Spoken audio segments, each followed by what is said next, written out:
Adolf Hitler, la historia jamás contada. Los documentos y archivos gráficos del personaje más enigmático del siglo XX ven por fin la luz.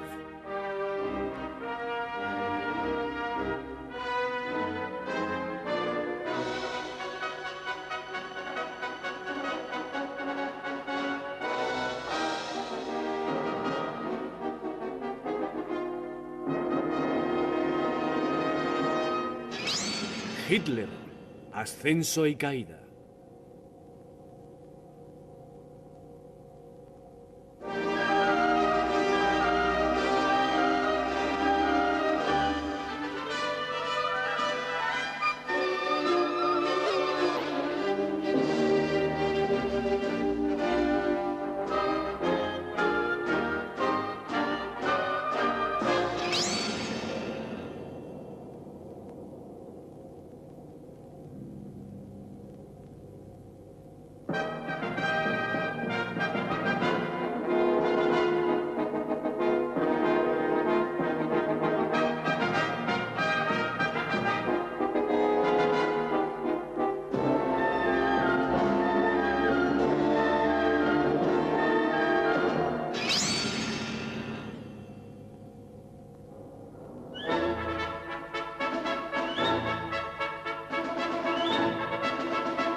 Alemania, despierta. Este llamamiento fue más potente que cualquier otro lema político. Sonaba como un grito de salvación. Alemania, despierta.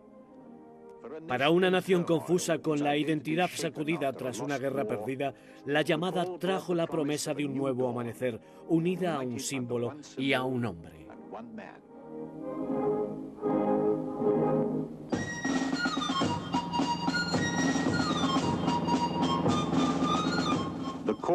La llamada venía de un hombre que entendió el poder mágico de las imágenes sencillas. Un hombre al que le gustaba descender de las nubes hasta su gente como una especie de dios.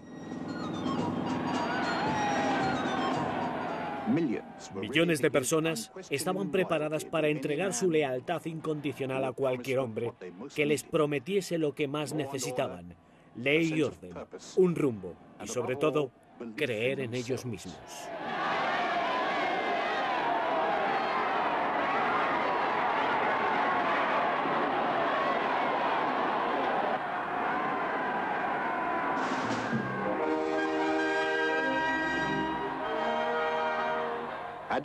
Adolf Hitler apareció ante millones de alemanes como el hombre que podía darles todo esto. En él vieron la prueba viviente de que el curso de la historia podía estar ligado al destino de un hombre. Su ministro de propaganda, Joseph Goebbels, lo expresó con estas palabras: está muy bien gobernar por la fuerza, pero es bastante mejor ganarse el corazón de una nación. Das Herz eines Volkes zu gewinnen und es auch zu behalten. Hitler se veía como el salvador de un mundo al borde del desastre, y esa fue la imagen que cultivó.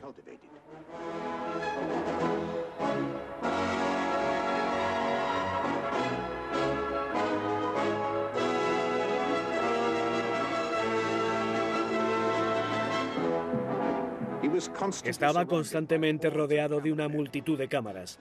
Sus fotos le muestran con una figura estilizada, casi monumental.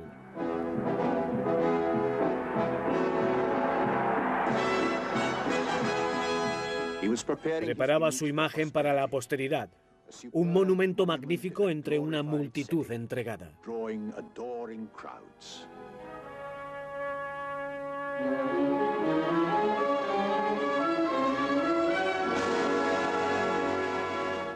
Aquel provinciano de Bavaria llegó a ser un líder nacional, cuyas acciones sacudieron al mundo. Se iba a convertir en una de las carreras más monstruosas de la historia.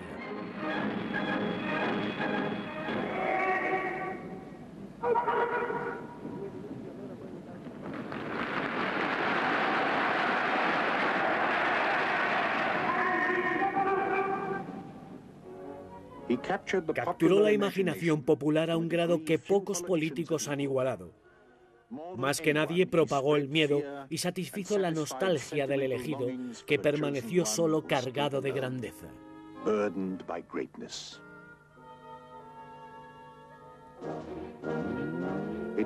Era básicamente una carrera alemana, una carrera que solo podía surgir de las raíces de la historia alemana. Pero más que cualquier otro hombre, también representó el espíritu de su tiempo. Millones de personas se unieron a su bandera. Pero la vieja Europa que reivindicó Salvaría ya estaba condenada, y fue el mismo hombre quien finalmente la destruyó. El fuego creativo que le llevó al poder era también una fuerza destructiva de energía sin precedentes.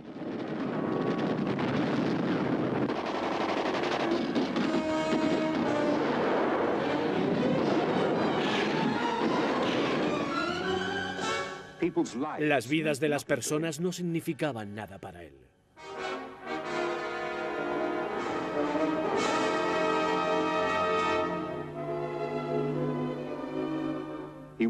Quiso represar el curso de la historia, y sus seguidores, confiando ciegamente hasta el final, creyeron que lo conseguiría.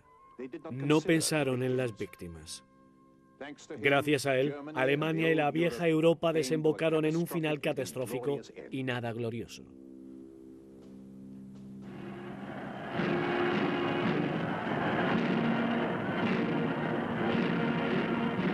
Su éxito se cimentó en la oratoria.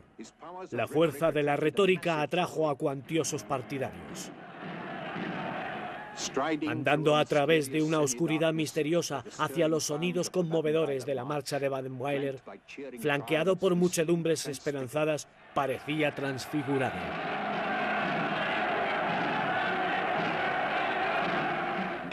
En el fondo nunca perdió su provincianismo. Un hombre pequeño, vulgar y con rasgos comunes. Pero en tiempos como aquellos consiguió el brillante carisma de un demagogo de verdad. Desde el comienzo, cuando nuestro partido estaba formado por solo 7 miembros, insistimos en que este era un partido con ideales y que por lo tanto nunca comprometeríamos ni compartiríamos el poder.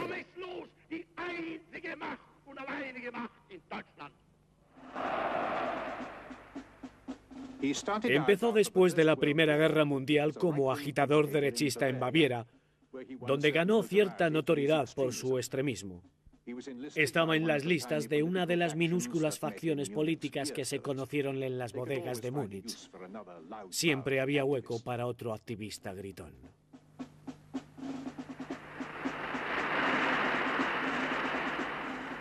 Era una persona apasionada y enojada, y las multitudes respondieron.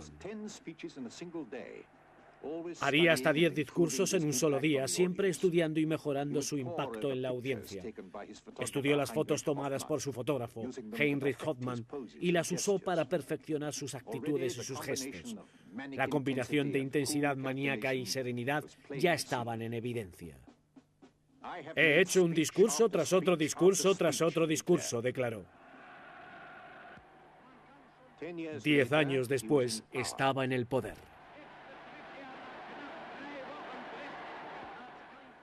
Unos días después de su nombramiento como canciller, dio un discurso fundamental en el Palacio de los Deportes de Berlín. Al principio parecía tenso e inquieto. Su cara afeminada delata sumisión y apetito sexual.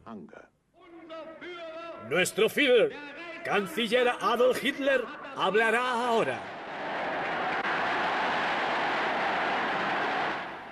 Sus apariciones públicas fueron dirigidas cuidadosamente. Todo estaba calculado, desde la magnitud y duración del mitin hasta el ritual que rodeaba su entrada.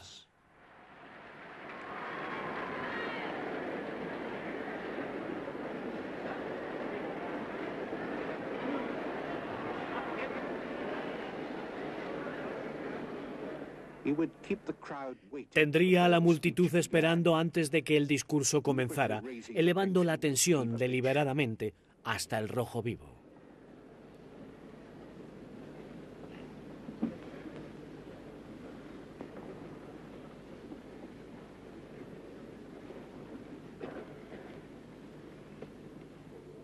Un movimiento vacilante marca el comienzo. ¡Compatriotas!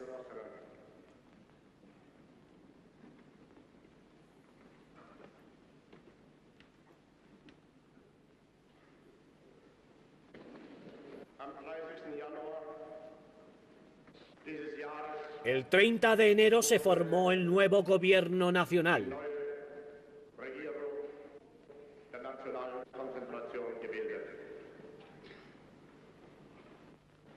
Yo, y conmigo el movimiento nacional socialista, lo formamos.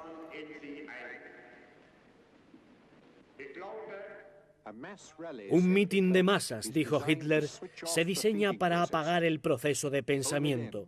Solo así la gente estaría preparada para aceptar las simplificaciones mágicas ante las que toda resistencia se desmorona.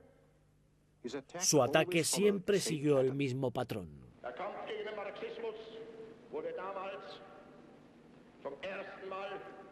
Ahí fue cuando la lucha contra el marxismo comenzó en serio.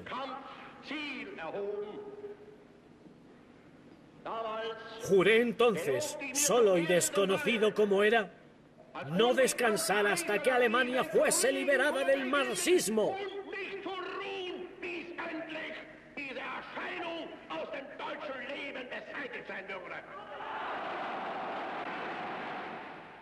Lamentaría la pérdida de confianza y de orgullo nacionales. Alemania ya no fue respetada. Llegó una época en la que un alemán podía estar orgulloso solamente del pasado, en la que el presente era motivo de vergüenza.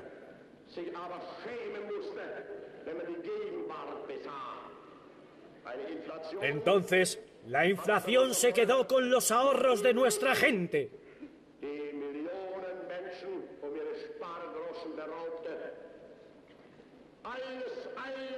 Todo esto fue obra de los hombres de 1918. Fue todo lo que hicieron. Mientras se aproximaba al clímax era como si el espíritu hablara a través de él. ¡No mentiremos, sino engañaremos!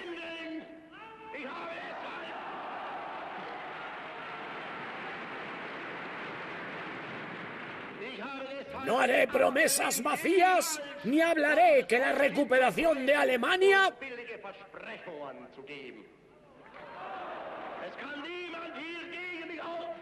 se logrará en cuestión de días.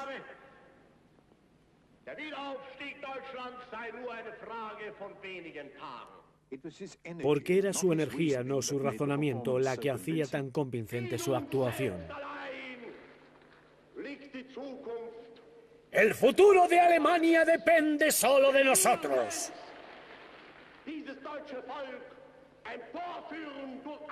De nuestro trabajo duro, nuestra determinación y perseverancia.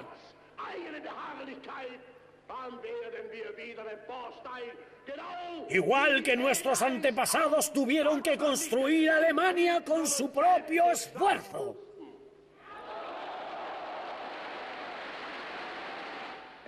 Mientras el discurso llega a su fin, él permanece agotado, intoxicado, a la vez que se mueve en una parodia grotesca de una oración. Mi amor por mi gente es inquebrantable. Y estoy completamente convencido de que un día millones de los que ahora nos maldicen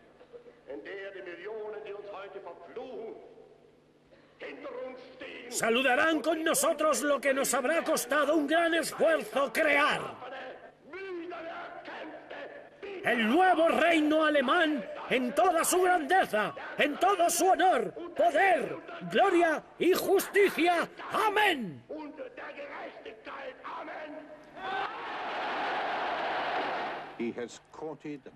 Incapaz de entablar relaciones personales satisfactorias, había descubierto una manera alternativa de realización. Cansado y sudoroso, hizo su salida con sus guardaespaldas, manteniendo a la gente a distancia de su agotado héroe.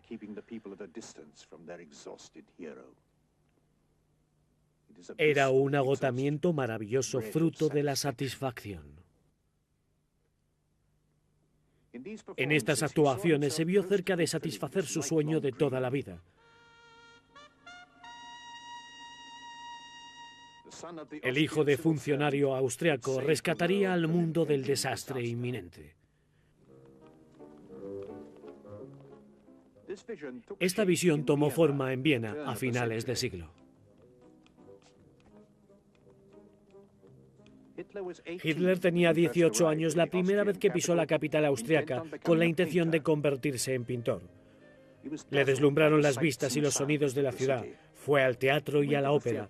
Vio Renstrasse con sus tiendas, sus hoteles y sus casas suntuosas. Estaba abrumado por el esplendor arquitectónico del mundo burgués. Se quedó parado ante el edificio del Parlamento, al que él llamó una maravilla helénica en suelo alemán. Lo pintó con acuarelas e incluso intentó vender sus cuadros de vez en cuando. La Academia de Arte lo rechazó 2 veces por carencia de talento artístico. Vagó sin objetivo, rechazando cualquier idea de trabajo fijo. El pensamiento de trabajo continuado ofendía sus aspiraciones artísticas. Había mucho que admirar por él en la capital imperial, pero también mucho que inquietarle. El emperador Franz Joseph, que celebraba sus 60 años en el trono, parecía un símbolo acertado del imperio envejecido, duradero pero anticuado.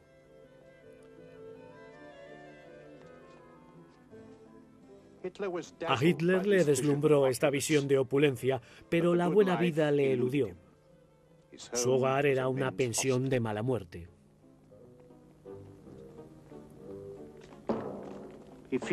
Tuvo miedo del futuro y veía enemigos por todas partes. Las banderas rojas habían tomado las calles. El Hitler joven se mezcló con las personas de clase media presentes que miraban nerviosos a los trabajadores que marchaban.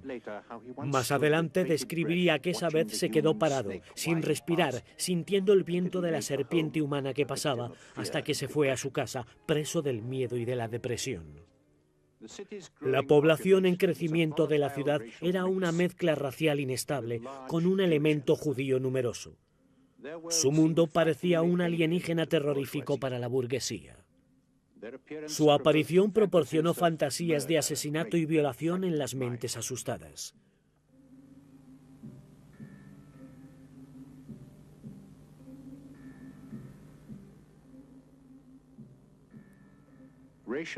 Los miedos raciales se transformaron en una ideología fomentada por una serie de panfletos chapuceros. El héroe era inevitablemente el caballero blanco. El mismo caballero blanco que recorrió el mundo de las óperas de Richard Wagner, que obsesionaron a Hitler toda la vida. Entre la ópera y la pensión de mala muerte construyó una imagen monstruosa del mundo. Aprovechaba cualquier oportunidad para escapar de una realidad áspera rumbo a su mundo ideal lamentable. Esta es la nobleza verdadera, escribió desde Viena en una postal. Esta contradicción permanecería con él el resto de su vida, seducido por el esplendor del mundo burgués y al mismo tiempo profundamente resentido hacia él. Sentimientos de odio se enconaron bajo su devoción por la belleza decadente del viejo mundo.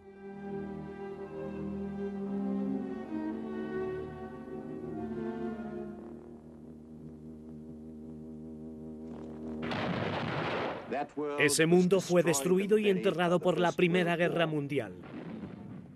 Hitler reunió y alistó un regimiento bávaro voluntario. Después de la guerra, la revolución probó el grado de decaimiento del viejo mundo. Durante un tiempo el Estado estuvo sin líder. El poder estaba ahí para ser sobornado, fuera en las calles. El público asustado fue testigo de las tropas que se amotinaban, de los alborotos y de los disparos.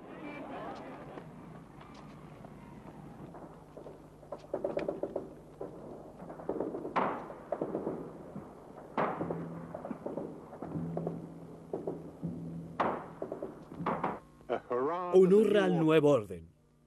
Sin el Kaiser, Friedrich Ebert y los socialdemócratas instalaron una república burguesa.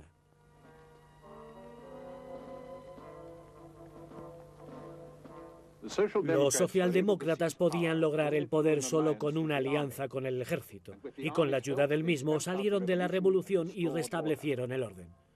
El resultado fue un estado de compromiso al que se le otorgó escasa confianza.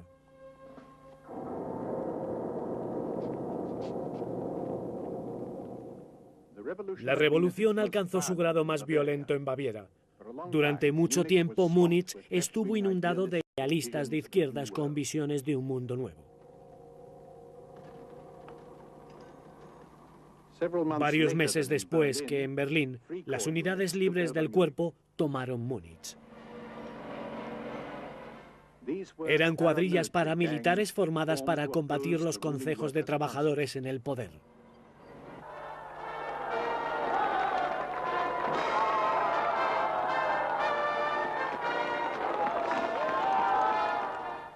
Baviera ya no fue más el hogar de la revolución, sino tierra de crianza de la contrarrevolución.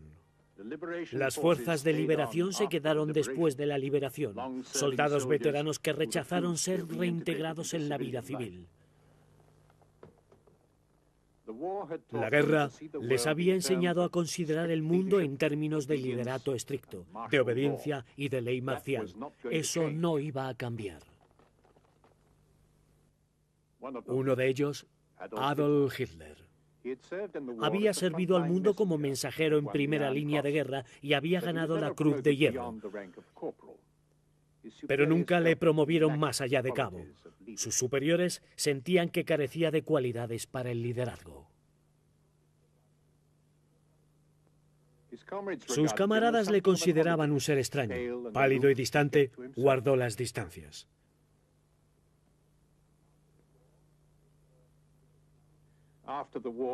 Después de la guerra, Hitler permaneció en el ejército. En su licencia de armas puso de profesión escritor y alquiló una habitación en Múnich. Tenía 30 años y le asustaba la perspectiva de la vida civil. Un forastero sin raíces que pronto sería alcanzado por los dramas políticos de su tiempo. Después, en 1919, formó uno de los innumerables partidos políticos. El joven agitador pronto comenzó a destacar sobre la muchedumbre. Se convirtió en una figura clave en el cuerpo libre y en los grupos nacionalistas. Su personalidad comenzó a tomar forma. Sus discursos incontables en las bodegas de Múnich o en las calles de la ciudad fueron aplaudidos con un entusiasmo cada vez mayor. Al principio, su único propósito era despertar el entusiasmo por alguien más grande que él, presentar a la multitud perdida y desencajada el hombre que conduciría su lucha contra el enemigo del exterior y el enemigo de dentro. El líder indiscutible era el general Ludendorff.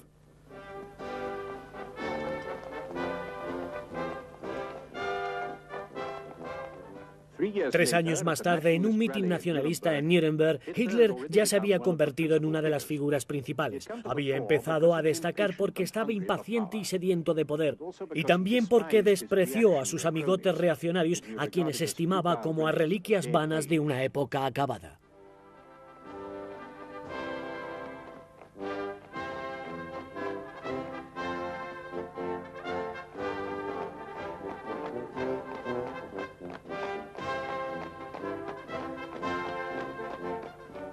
Pronto comenzó a atraer la atención de los círculos influyentes.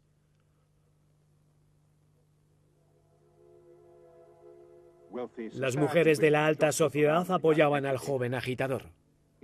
Su notoriedad creció y con ella su confianza y su agresividad intimidante.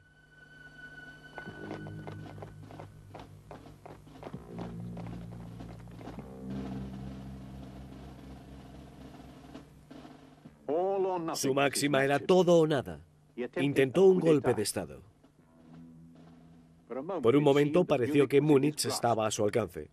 Una proclamación a la gente alemana expuso que el gobierno de Berlín había sido derrocado y que Ludendorff, Hitler y otros eran ahora los líderes de un gobierno nacional. Pero el golpe falló. En el pasillo de los héroes, el Feldherrenhalle, la demostración de apoyo a Hitler y Ludendorff fue eliminada bajo fuego policial y Hitler huyó asustado. En prisión, esperando a que leyesen su destino, Hitler entró en depresión. Sus amigos tuvieron que convencerle para que no se suicidase. Pero cuando escuchó que él y sus compañeros conspiradores iban a ser procesados por traición, sintió que su gran oportunidad había llegado. Sería la plataforma perfecta para llegar a los jueces y a la opinión pública más allá del juzgado.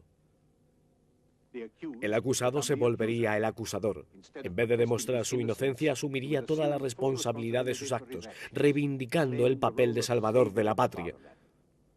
Así, podría ganar un nuevo apoyo y transformar una derrota inminente en un triunfo personal.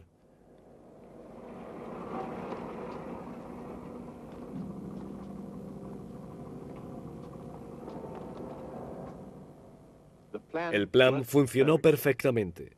Hitler eclipsó a la estrella del juicio y el general Ludendorff fue expulsado del liderazgo.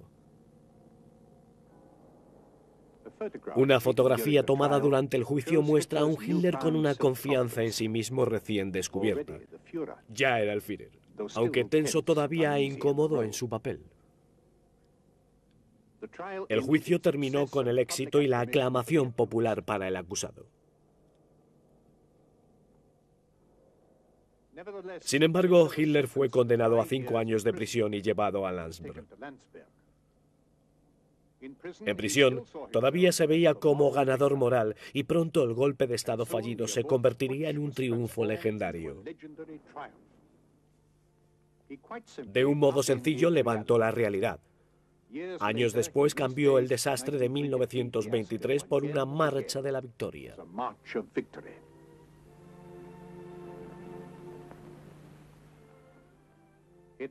Hitler colocó una corona en el pasillo de los héroes de Múnich en memoria de los 16 que murieron el 9 de noviembre de 1923.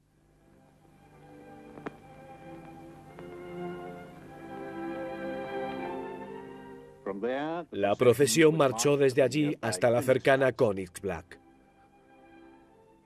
Hitler tenía 2 sepulcros a la entrada de la plaza en memoria de aquellos que murieron ese día, y sus nombres fueron leídos ceremoniosamente en una lista de honor.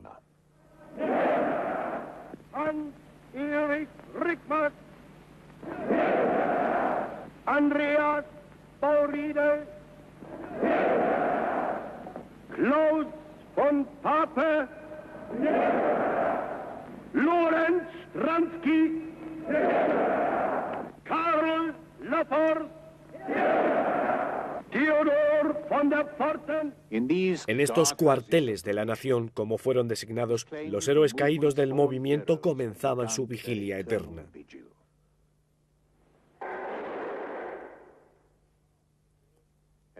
Como director y estrella del show, Hitler presentó solemnemente sus respetos solo. El gran líder en su aislamiento deliberado.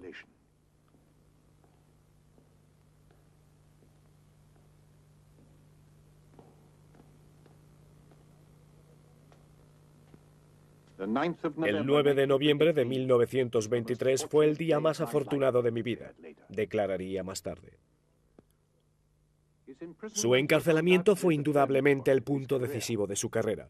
Tuvo tiempo para trabajar en sus nuevas tácticas y para escribir Mein Kampf, exponiendo su ideología antisemita y la conquista del Lebensraum.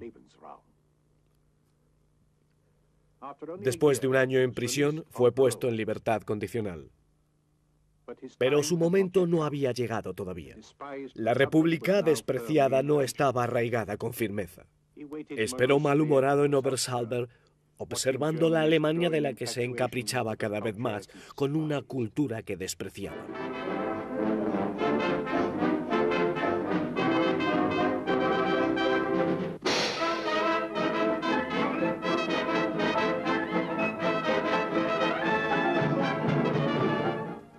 Amor a los negros fue su manera característica y ofensiva de llamarlo.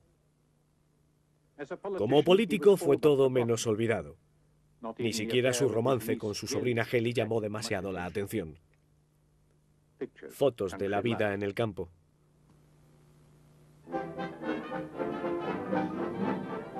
Fue en el Berlín cosmopolita que disfrutaba de sus mejores momentos donde Hitler vio la encarnación de todo lo que odiaba. Actividades de partidos políticos, comunistas, judíos. Sus amonestaciones no fueron escuchadas. Todavía se le daba de lado.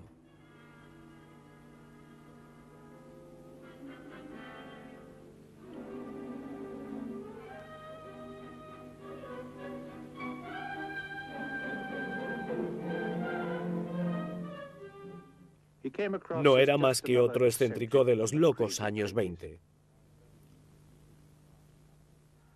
Mientras, Berlín encumbraba a Charles Chaplin, quien más tarde rodaría su clásica parodia del gran dictador.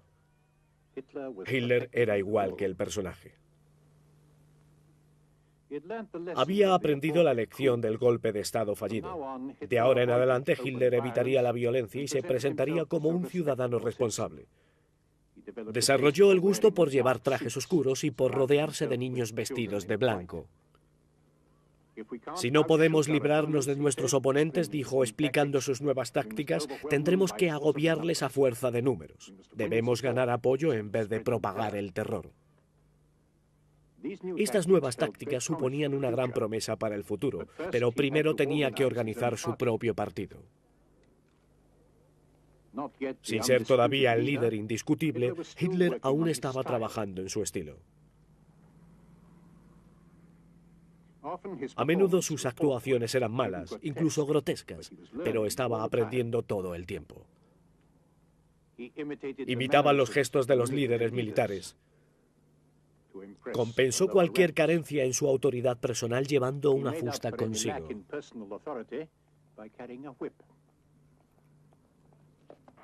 Cuando los antiguos compañeros de armas pretendían ser demasiado familiares, se molestaba. Julius Streicher fue puesto firmemente en su sitio. Todavía las actuaciones no le salían bien. Aún no era el Führer que quería ser.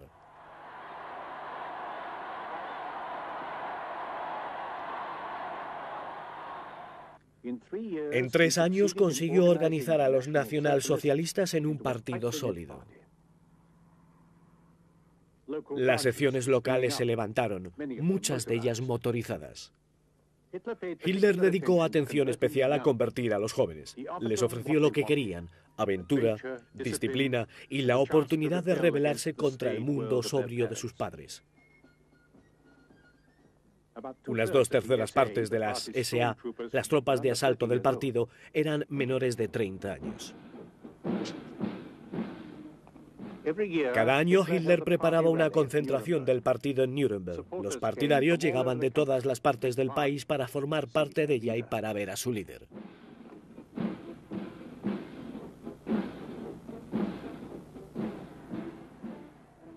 Los nacionalsocialistas eran todavía un partido minoritario, pero estaban excepcionalmente bien organizados y parecía que nada conseguiría detenerles. Esta determinación provocó una profunda impresión incluso entre los no comprometidos. La gente empezaba a estar cada vez más intrigada por un hombre que podía atraer tantos y a tan devotos seguidores. En el gran desfile de cierre, miles de personas acudieron a la plaza del mercado de Nuremberg esperando ver al líder del partido. Hitler ya era un especialista en montar mítines políticos como si fuese un carnaval. La gente no había vivido algo así desde los días del Kaiser.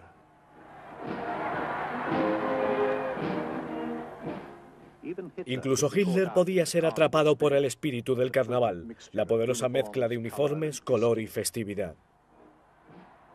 Pero aquí se acerca a su imagen de sí mismo. Un hombre con una misión, macabro y preparado para combatir. Estaba preparado para salvar a Alemania. Pero Alemania le hizo esperar. Su momento llegó con el demasiado familiar acompañamiento de disturbios y peleas callejeras.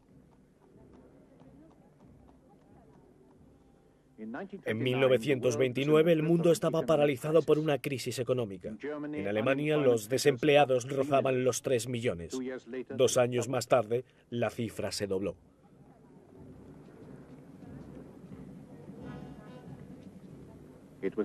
Era la hora de los radicales.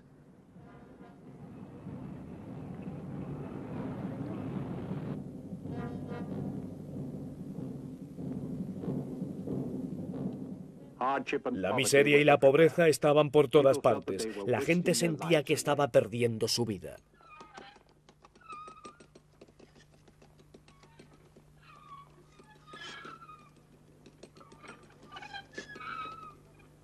Los nacionalsocialistas respondieron al malestar general con un mensaje de optimismo.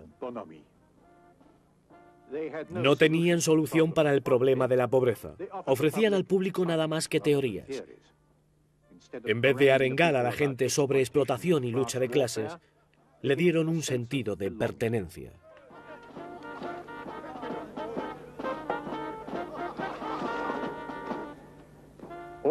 Se enviaron programas de autoayuda por todo el país y fondos de trabajo organizados por miembros del partido, igual que el alcalde de Coburg.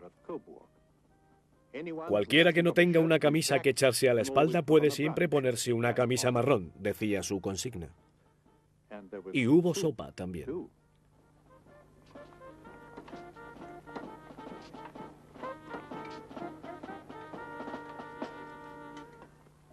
Todo esto incrementó la popularidad nacionalsocialista.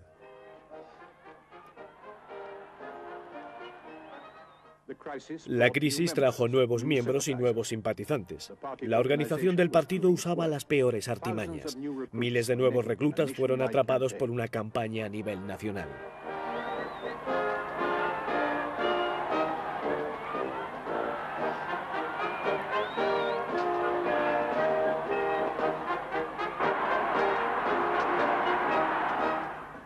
En público, Hitler mostraba preocupación por la extendida miseria mientras hacía todo lo posible para agravar la crisis. Sabía que esta era su gran oportunidad y pronto sintió que estaba en posición de ir a la capital y agarrarla. En 1926 ya había enviado a Joseph Goebbels a Berlín para preparar el terreno.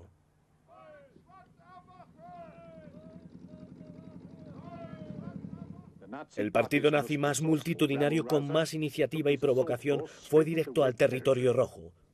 Su ataque no tenía como objetivo los débiles e indecisos republicanos, sino los comunistas.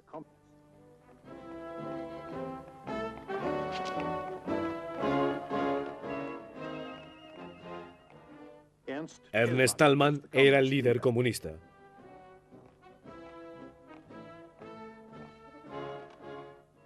En la jerga del momento fue llamada la Marcha de la Provocación.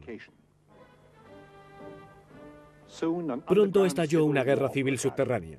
Casi todos los fines de semana se pagaba un peaje de muerte y balas. A la República le quedaba poca autoridad, aunque tenía las armas más poderosas. La República se tambaleaba. A la vez que la crisis económica empezaba a atacar, había perdido a su última personalidad dominante, Gustav Stresemann. Con su muerte, la agonía de la República comenzaba.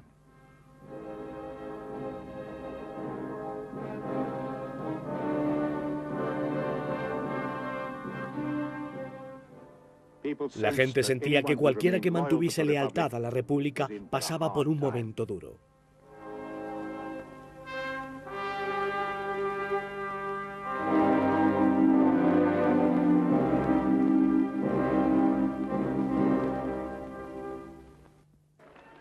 Y Hitler estaba a las puertas.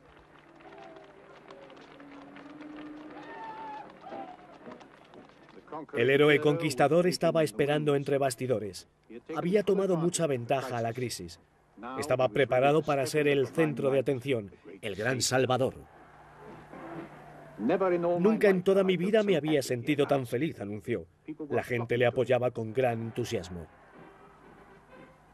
Le seguían a donde quiera que fuese. Estaban preparados incluso para pelear por él.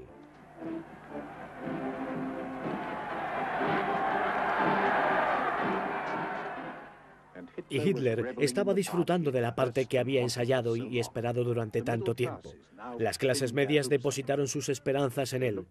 Prestaron atención a su energía y determinación para triunfar donde sus viejos partidos habían caído. La derecha conservadora de Hugenberg estaba ansiosa por alistar a este brillante demagogo para sus propios propósitos. Aquí estaba un hombre que podía ganarles apoyo masivo. En el otoño de 1931 invitaron a Hitler a una reunión en Bad Harzburg. Hitler les hizo esperar. El plan de Hugenberg marchaba mal. Hitler llegó tarde. No estaba interesado en una alianza con los conservadores. No estaba preparado para ser usado por otros.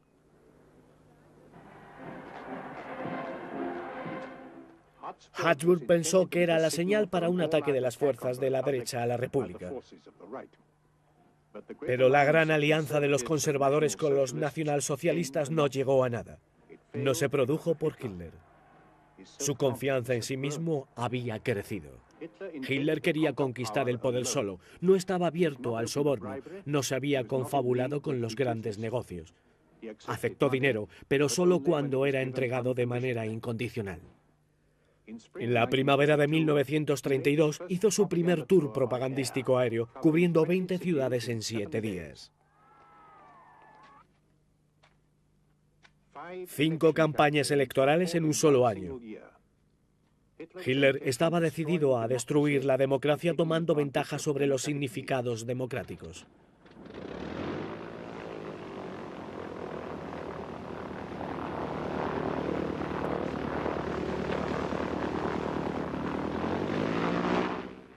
Hitler sobre Alemania.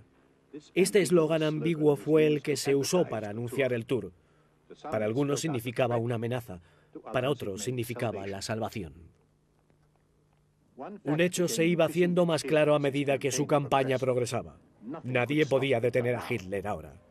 Su visión era incomparable a la de cualquier otro político.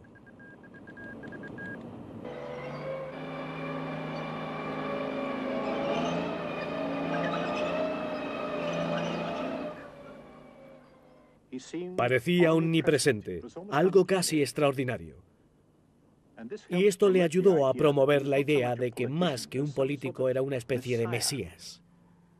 Pero todo fue maquinado con precisión militar. 1932 fue el año de los discursos más espectaculares y exitosos de Hitler. También fue el año en el que el partido nazi se convirtió en el más poderoso del país. Lo que más llamó la atención de la gente fue su promesa de que todo iba a ser diferente. Por otra parte, les diría que participaba en sus problemas, que entendía sus preocupaciones. Fue uno de ellos. La vida no había sido más amable con él que con ellos. Y como ellos, se había pasado a la política en un acto de desesperación.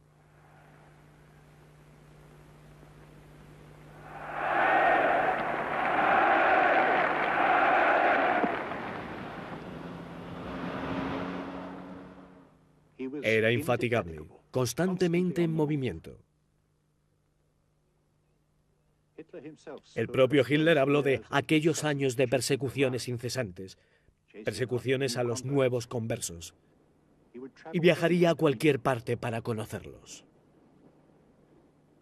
Goebbels habló ostentosamente de un récord mundial en encuentros personales. Hitler no dejó a nadie con la duda sobre sus intenciones.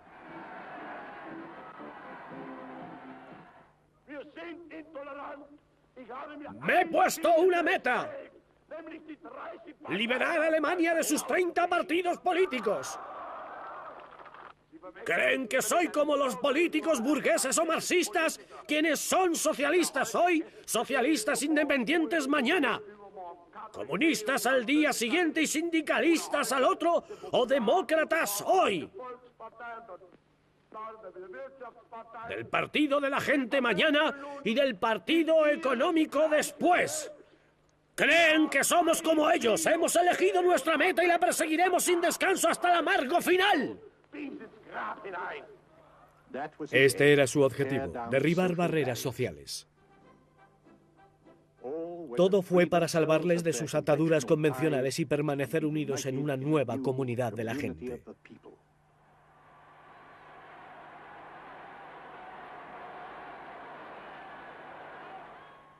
Cualquier hombre que depositase su confianza en Hitler podía contar con su protección. Las clases medias asustadas, los obreros o los desempleados. Sus tópicos enérgicos iban dirigidos a todo el mundo. ¡Los gobiernos vienen y van! ¡La nación permanece! El gobierno republicano carecía de poder para detener la marea creciente de caos. Sus partidarios no estaban a la vista, dejando a la policía luchar las batallas gubernamentales contra los enemigos del Estado. Las tropas de asalto arrestadas en Berlín.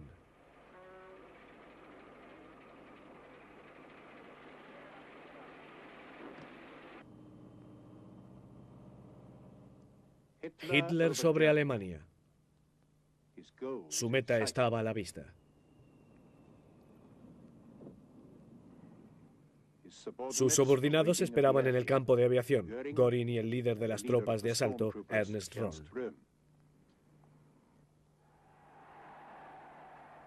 La audiencia de Hitler ahora se contaba por cientos de miles. La gente no tenía ni idea de que el partido estaba en medio de una crisis mayor. Los nacionalsocialistas habían sido ignorados en las últimas elecciones, el liderazgo del partido estaba dividido y había problemas financieros. Para Hitler, este fue el mayor motivo para intensificar su campaña de difamación. ¿No hablan de los miles que cada año meten sus cabezas en las cocinas de gas?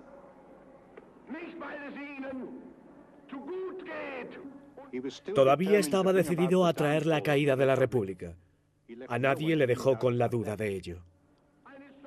¡Nuestro partido no crece de la nada!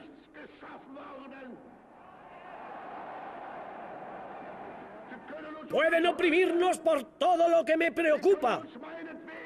Incluso matarnos, pero no nos rendiremos. En enero de 1933 la República estaba acabada.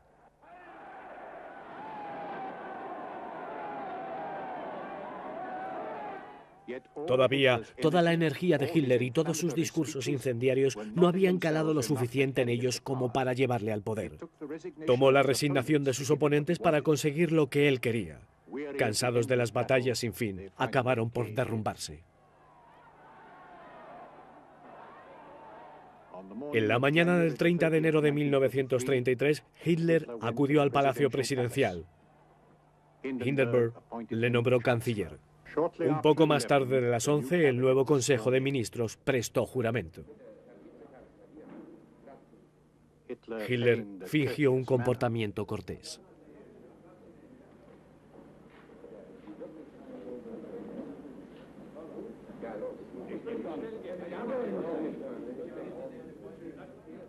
Pero se reservó una mirada de odio para Hugenberg. Una palabra de disconformidad casi había arruinado todo en el último minuto.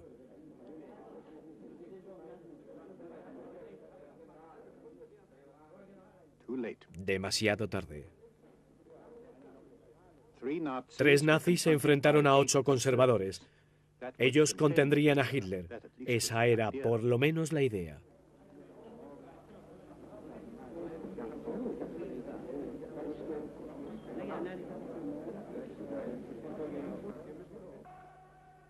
La tarde del 30 de enero, Hindenburg miró hacia abajo pensativo, mientras las columnas de camisas marrones desfilaban celebrando su victoria con una procesión de antorchas.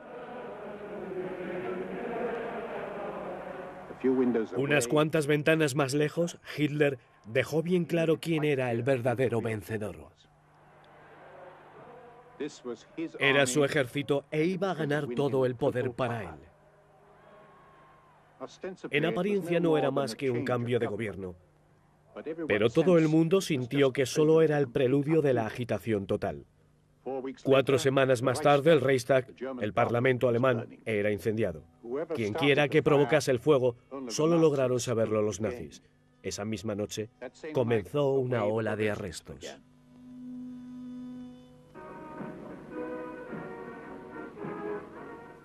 Los nacionalsocialistas se trabajaron afanosamente su camino hasta la cima. Lo llamaron incautación del poder. Sus tropas de asalto con camisa marrón provocaban una gran intimidación.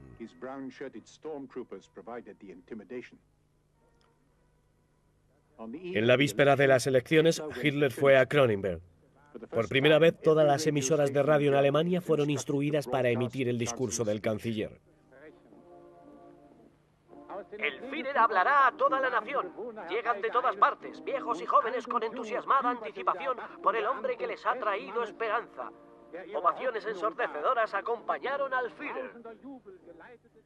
Todavía, a pesar de todo el esfuerzo y de toda la presión, los nacionalsocialistas solo obtuvieron el 43,9% de los votos.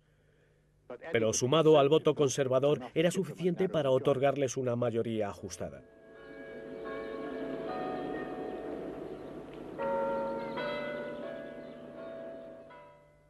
El 21 de marzo, el nuevo Parlamento alemán se reunió en Potsdam. Hitler había planeado una gran ceremonia de reconciliación nacional para intentar borrar el recuerdo de la violencia que había echado a perder sus primeras semanas en el poder. En el antiguo monumento conmemorativo prusiano, todas las diferencias tenían que ser enterradas.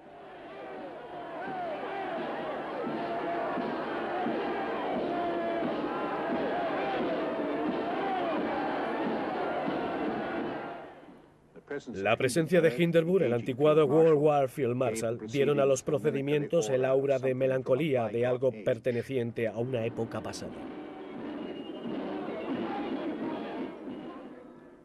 Al mediodía, la asamblea se reunió en la iglesia Garrison, en la tumba de Federico el Grande, expulsado cuando los comunistas habían sido arrestados, tanto como los socialdemócratas. El gobierno de la recuperación nacional está resuelto a cumplir su cometido declarado. Esta visión tranquilizó a muchas mentes ansiosas, el nuevo canciller permaneciendo respetuosamente al lado del viejo Hindenburg. Los nuevos hombres estaban usurpando las viejas tradiciones.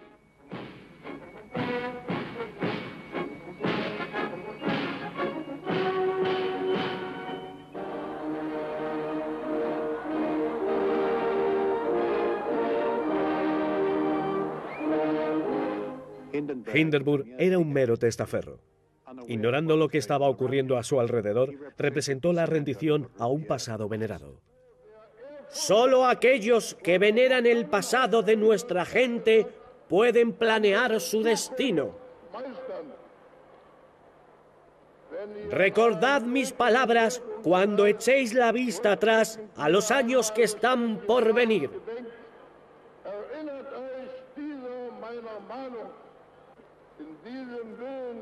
Y ahora, 3 hurras por Alemania, nuestra querida patria.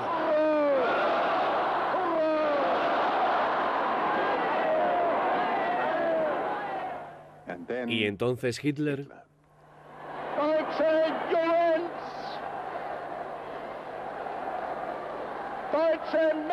Chicos y chicas alemanes, 3 hurras por nuestro presidente, Feldmarschall von Hindenburg.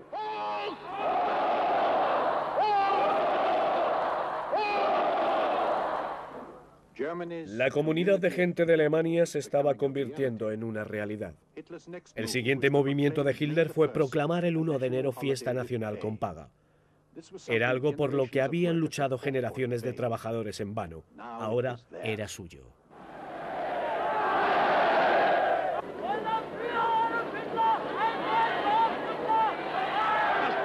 Los alemanes no serán más gente avergonzada y degradada. No más debilidad ni falta de fe para la gente alemana. ¡No! Señor, una vez más, son fuertes en mente, en voluntad, en determinación y resistencia.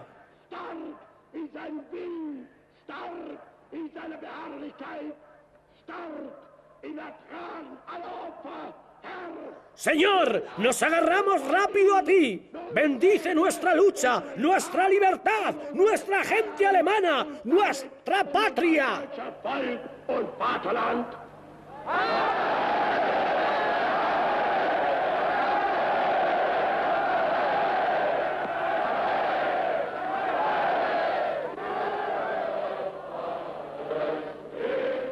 La tarde finalizó con esperanzas de unidad. Tal y como pensaba Hitler, había abolido el conflicto de clases. El día siguiente trajo una vuelta a la violencia. Las tropas de asalto ocuparon las oficinas sindicales. No encontraron resistencia. Al final, todos aquellos que se oponían a Hitler se fueron sometiendo gradualmente o quedándose sin poder. Pronto Hitler fue capaz de convocar una asamblea de trabajadores. ¿Alguno de vosotros me culpáis de destruir los partidos marxistas? Pero, amigos míos, también destruí a los otros.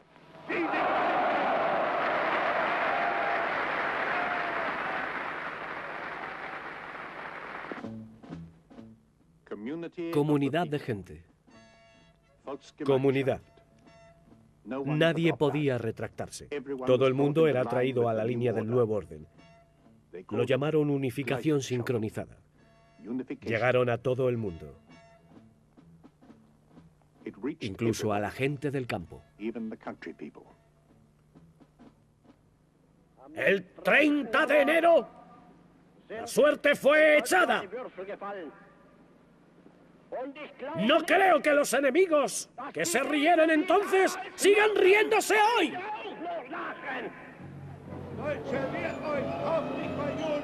De hecho, sus oponentes no tenían nada de lo que reírse ahora. Durante un tiempo, las SA saquearon los negocios judíos. Rabiaban por llegar más lejos, pero Hitler no se sentía todavía lo suficientemente fuerte como para desahogar su viejo odio por los judíos. El 10 de mayo de 1933, una hoguera prendió en todas las ciudades universitarias.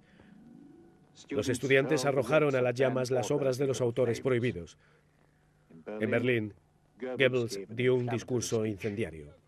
Así que es bueno exorcizar el pasado con fuego esta medianoche.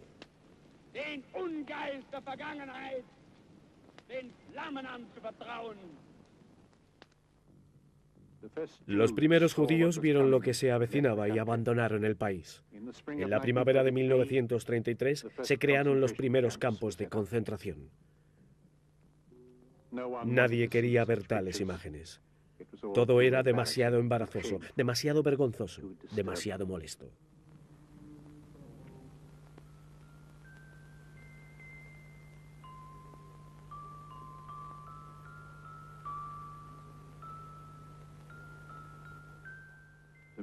La miseria de las víctimas fue ahogada por canciones de regocijo vulgar.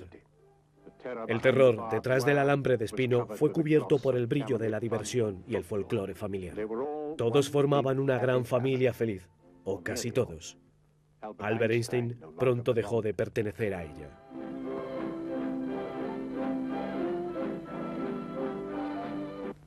Igual que Thomas Mann.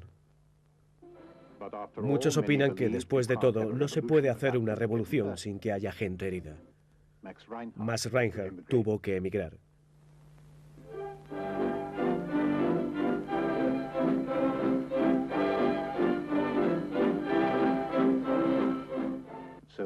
Fritz Kornen también.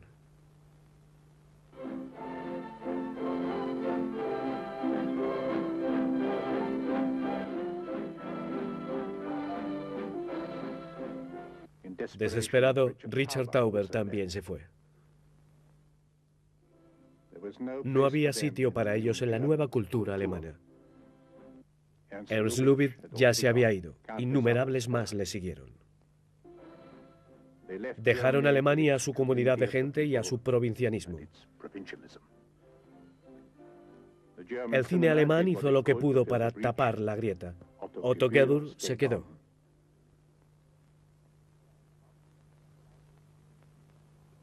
Nuestro movimiento procede de un tiempo en el que el deber y el sacrificio hicieron grande a una nación. Nuestro tiempo demanda deber y sacrificio. Ayudemos al invierno de Alemania. Y enseguida otros notables fueron enganchados.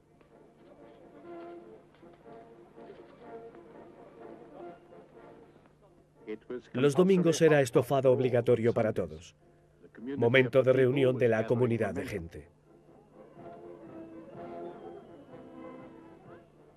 Souvenirs de Hitler para el ojal se vendían allí a montones. Pero todavía había 5 millones de parados en Alemania. Hitler sabía que todo dependía de su mano en este tema.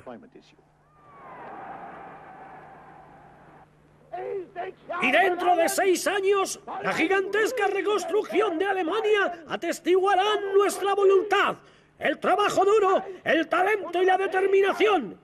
¡Trabajadores alemanes! ¡A trabajar! Hubo una especie de movilización general.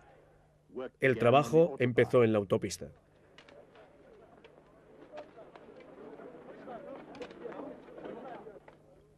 Cubrió el país a lo largo y a lo ancho, lanzando la batalla del trabajo. Inspiraba confianza y su confianza era contagiosa.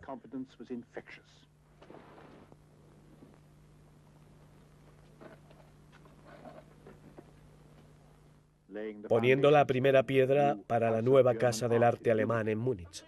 ¡Ya está puesta la primera piedra! Muchos proyectos datan de mucho después de su tiempo. Las autopistas, por ejemplo, que todavía hoy están unidas a su nombre. Este dinamismo realzó la popularidad del régimen. La gente sentía que esas cosas eran improvisadas. Pero Hitler no solo prometió trabajo y pan. La nación no se había recuperado nunca de la humillación impuesta por los vencedores de la Primera Guerra Mundial. Gracias a él, el orgullo nacional sería restaurado. ¡No seremos dictados! Alguien en Alemania tiene que hablar más fuerte y decir que queremos paz y que rechazamos la continua opresión.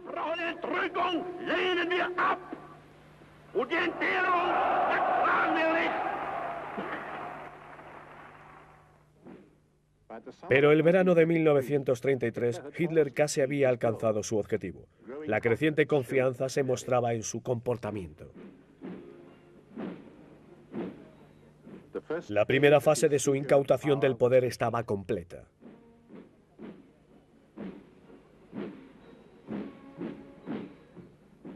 Pero un conflicto le llevaba ventaja.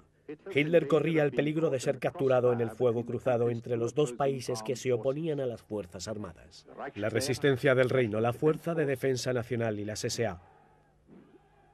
Los 4 millones de tropas de asalto que Hitler había usado durante su ascenso al poder. El líder de las SA, Ernst Röhm, quería erradicar la resistencia del Reino, dejando sus tropas de asalto como la única fuerza armada, y quería organizar una verdadera revolución para apoderarse del poder por la fuerza.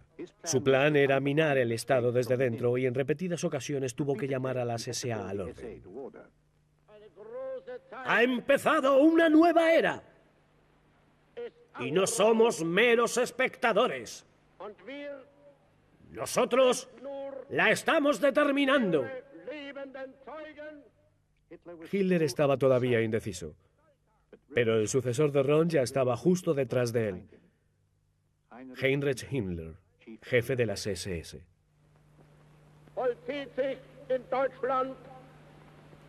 Que una revolución tenga lugar en Alemania no tiene precedentes porque es disciplinada y sistemática.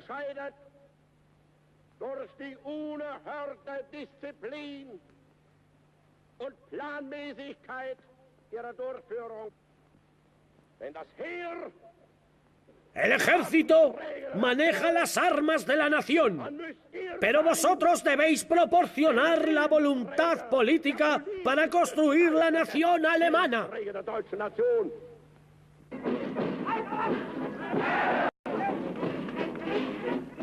Ron no era un hombre fácil de mover.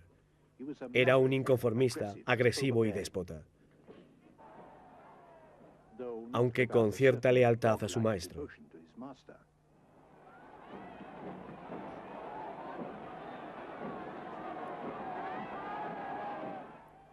Durante un tiempo, Hitler intentó sobornar a Ron, eligiéndole para condecorarle.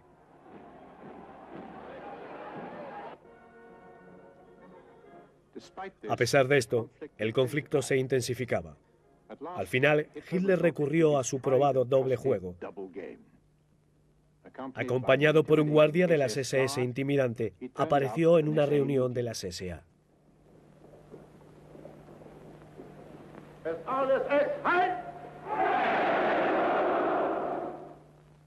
Pero el tono de su discurso fue curiosamente suplicante, casi emotivo.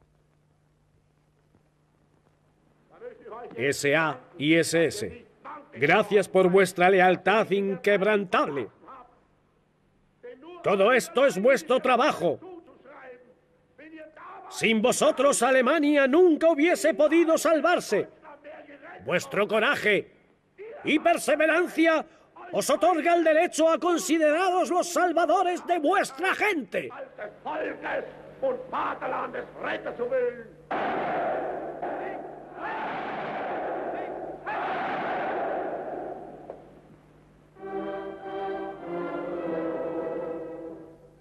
A finales de junio de 1934, Hitler atacó.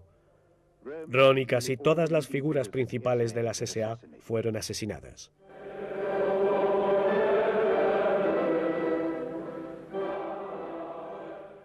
Esta vez no había sido el Frente Rojo, ni los reaccionarios insultados en la canción de batalla de las tropas de asalto, sino sus propios compañeros.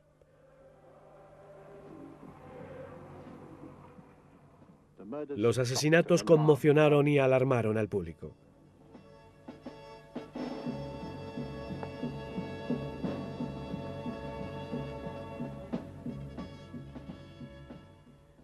Pero a la vez la gente estaba agradecida a Hitler por haber acabado con la amenaza de la SA revolucionaria.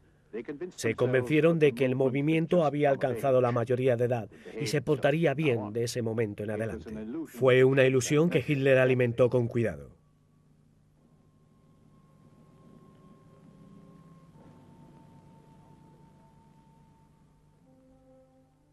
Un mes después, moría el presidente Hindenburg. En Tannenberg, la nación lloró a un hombre que había sido algo más que un testaferro durante algún tiempo. Sin embargo, había sido el último obstáculo en el camino de Hitler.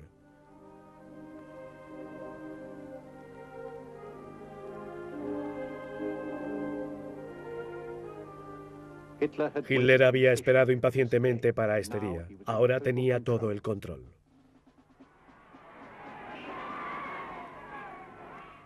2 días después, las Fuerzas Armadas se rendían.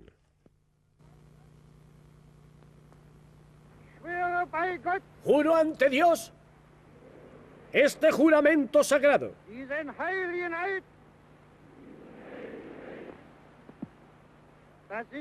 Darle al líder de los alemanes, Adolf Hitler,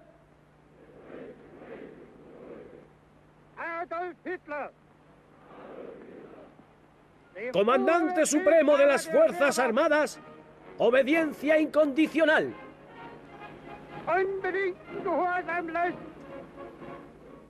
Como consecuencia del asesinato de su viejo amigo Ron, jefe de la SA, Hitler exigió un juramento de lealtad por parte de las Fuerzas Armadas.